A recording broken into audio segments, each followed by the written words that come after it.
Happy New Year. That's right, we are in a new year and a new book of the Bible. As we continue in the Bible Binge, we're in the book of Numbers. We introduced Numbers a little bit this weekend in the message, so if you missed the message, I encourage you to go back, listen to that, especially the video we shared from the Bible Project that helps give an overview of the book of Numbers. And I'll share another video tomorrow that's helpful, kind of ties in with that picture, if you were in worship, that you got from your bulletin, just that lays out the book of Numbers. And yes, the book of Numbers starts off a little boring. It starts with the census, and then it starts with the layouts of the camps, and then the numbers of the Levites. So Numbers kind of feels like it starts a little slow, and it does. In fact, I listened to it this morning with my family. We listened to it on the Bible app as we read along, as we ate some breakfast. So that was helpful. I encourage you to do that. Especially for the more difficult things. Sometimes when there's names in the Bible, at least I'll say this for me, it slows me down because I'm trying to pronounce it right and correctly. So it's helpful to have somebody read it for you. And the Bible app is great for that from the YouVersion. It can read it for you, get through those names, and you don't have to worry about it, and it won't slow you down. But I encourage you today, be in the Word and start it off in Numbers chapter 1. If you missed and have fallen behind in the Bible Project, today's first, or in the Bible Binge, today's a great day to get caught up by just simply starting where we're at. Don't worry about what you missed. Start just where we're at.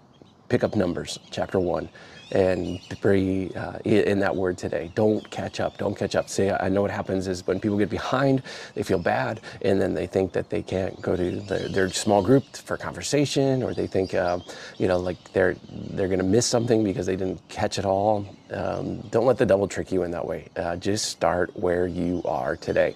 Numbers chapter 1. Psalm 55 also is where we're at. Psalm 55 is a great one too. David, a Psalm of David, a psalm that he wrote when somebody betrayed him. I think that's what the title was in mine. Betrayal by a friend. So maybe that's something that you need to hear on this first day of the year. David's kind of emotional is going through that, and a friend becoming an enemy. And so that's kind of a hard thing to hear, but something we probably have all experienced in our lives. And David kind of puts some words to that as he brings it before God and entrusts everything to him. There's some really great lines in there. Oh, I like Lord, confuse and confound their speech was one of the things that stood out for me. And thinking back to Babel, and how the tricks are all it's still the same. Just side thought there, but I don't want to digress on that. I just wanted to get on real quick and say Happy New Year. Get in Numbers chapter 1. If you haven't started yet, today's a perfect day to begin. If you're falling behind, today's a perfect day to start in Numbers chapter 1. It's a new year. The rest of this year, we're going to be in this Bible binge, and so we're going to finish the entire scriptures by January 1st, 2025. So we've got 1 year left, 2 months down, 12 to go. And remember, in this binge, we give you just 6 days of readings and 1 day off every week. You don't have to read on Sunday. You can be in the Word on Sunday, be in church on Sunday or Saturday night.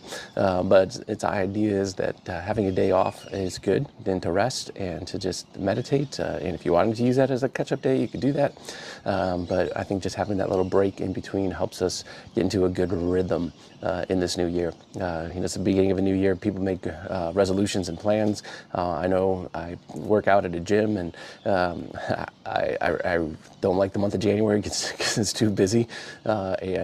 People have good intentions for their health, and that's great. I'm glad they do it, but I think a lot of people fail in those intentions because they try to do it alone. They need other people. Those people who do really good are those who have a workout partner or class they go to or some type of accountability. And I think the same thing's true in the Word. When we are doing this together, it's a lot easier. You can do a Bible reading plan, chronological, however you want to do it. On your own, great. I've done that before. But I know I'm doing better knowing that other people are in this too, and knowing that my small group on Wednesday that meets for lunch, we're talking about it, and some of us get behind, some of us get ahead, some listen to it in their car, and they're just going and just reading through it.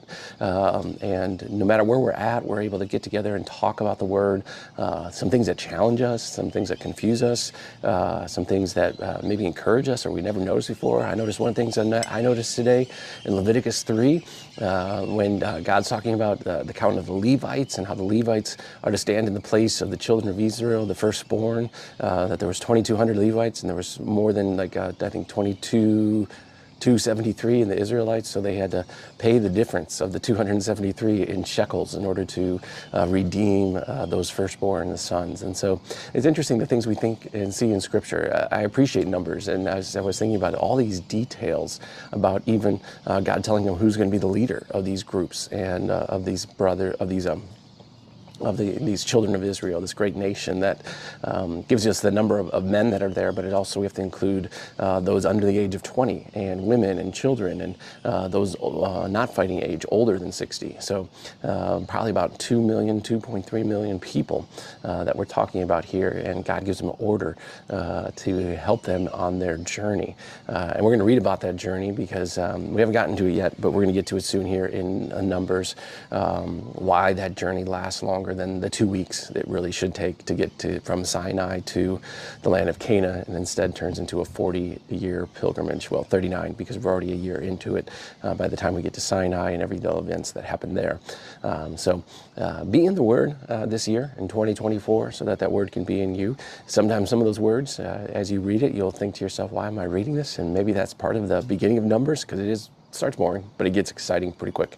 But just as you read those numbers and you read that, just be amazed at God's attention to detail in the midst of it, and his noticing each and every individual that counts, and how that plays out then as the Israelites move forward, and eventually ends with the census of the book of Numbers, the numbers that enter into that promised land as well. So my prayer is that 2024 for you is a year that you're in the Word, and that word is in you, and that you are in community with other people in that Word, because we follow Jesus better when we follow him together. And so don't worry about where you're at or where you're starting from or where you're going or what your story might be. Just be in that together with one another in the Word. We're made for community, created in the image of God.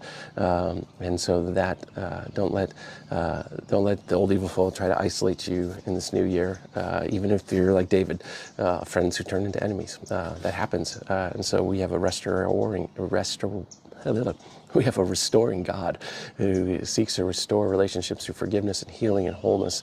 And my prayer is that you can find that in this new year, and that you too can be in the Word and the Word in you as you carry out whatever God has perfectly positioned you to do in 2024. Blessed New Year, praying for you. I hope it's an incredible one. That's my coffee cup here, Mr. Incredible there. There we go. Incredible coffee to get you started here on 2024. Be in the Word. Book of Numbers, chapter 1, Psalm 55 is where we're at. We'll come at you tomorrow. I'll get you some videos to help you think about Numbers. Don't get discouraged by these first 3 chapters. I know that's why I listened to them out loud, had them read to me on the Bible app, and I encourage you maybe to do that too if that helps you get going into Numbers. Because once you get going into Numbers, past these first few chapters, it's got some really incredible stories that then reflect into the New Testament. They're quoted. They're just part of the story of the people of God as we get through the book of Numbers. And I pray that you just learn something new. I learned something new this morning, and I pray that God can reveal in his Word, as you read that Word, his own plans for you in this new year as you follow Jesus. And we follow Jesus better when we follow him together. So have a blessed year. Hope you have a great conversations about the book of Numbers, the Psalms, what you're reading. And today